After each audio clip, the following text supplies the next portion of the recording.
IPL এর নিলাম মানেই যেন টাকার ঝনঝনানি। কোন ক্রিকেটারকে কিনতে কত টাকা খরচ করবে দলগুলো, সেগুলো জানা যাবে আগামী 16ই ডিসেম্বর। সেদিনই আবুধাবিতে বসছে আইপিএল এর 19তম আসরের নিলাম। এবারের আসরে সবচেয়ে বেশি টাকা থাকছে কোন দলের হাতে, আর সবচেয়ে কম টাকা থাকবে কার হাতে? নিলামে 10টি দল মোট কত টাকা খরচ করতে পারবে, এ বিষয়ে আরো বিস্তারিত জানাচ্ছেন বদিউজ্জামান মিলন।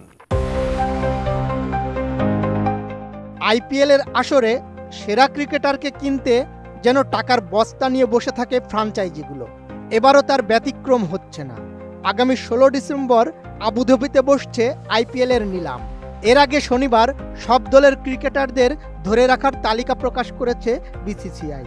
অনেক দলই অনেক ক্রিকেটারকে ছেড়ে দিয়েছে, আবার অনেকে আস্থা রেখেছে পুরনো ক্রিকেটারদের প্রতি। প্রতিটি দলের তালিকা প্রকাশের পর দেখা যাচ্ছে সবচেয়ে বেশি টাকা থাকছে কলকাতা নাইট রাইডার্সের হাতে, সবচেয়ে কম টাকা থাকবে মুম্বাই ইন্ডিয়ান্সের হাতে। নিলামে 10টি দল মোট 236 কোটি 93 লক্ষ ভারতীয় রুপি নিয়ে নামবে, বাংলাদেশি মুদ্রায় যা প্রায় 326 কোটি 22 লাখ 80 হাজার টাকা। এবার কলকাতার হাতে থাকছে 64.3 কোটি রুপি, যা বাংলাদেশি মুদ্রায় প্রায় 88 কোটি 53 লাখ টাকা। শুধু ভেঙ্কটেশ আয়ারকে ছেড়ে দিয়েই কেকেআরের তহবিলে ঢুকেছে 23.75 কোটি ভারতীয় রুপি।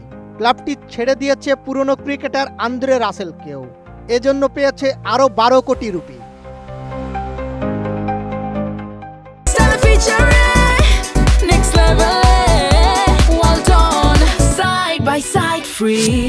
এবার চেন্নাই খরচ করতে পারবে 43.4 কোটি rupee.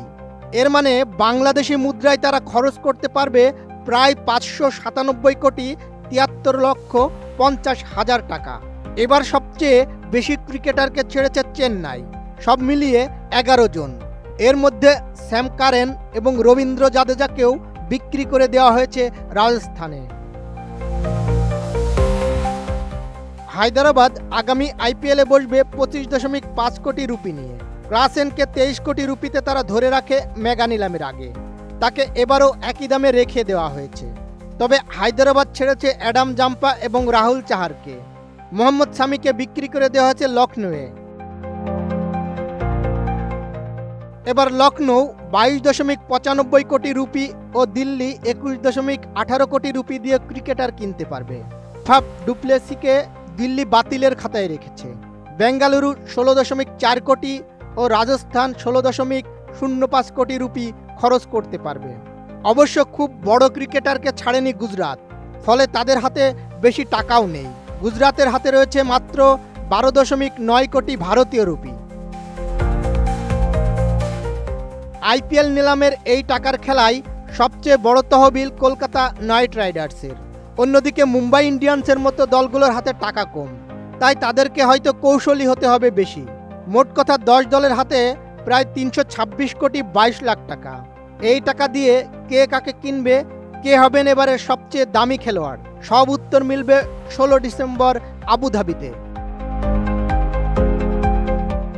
Desk report, ATN news.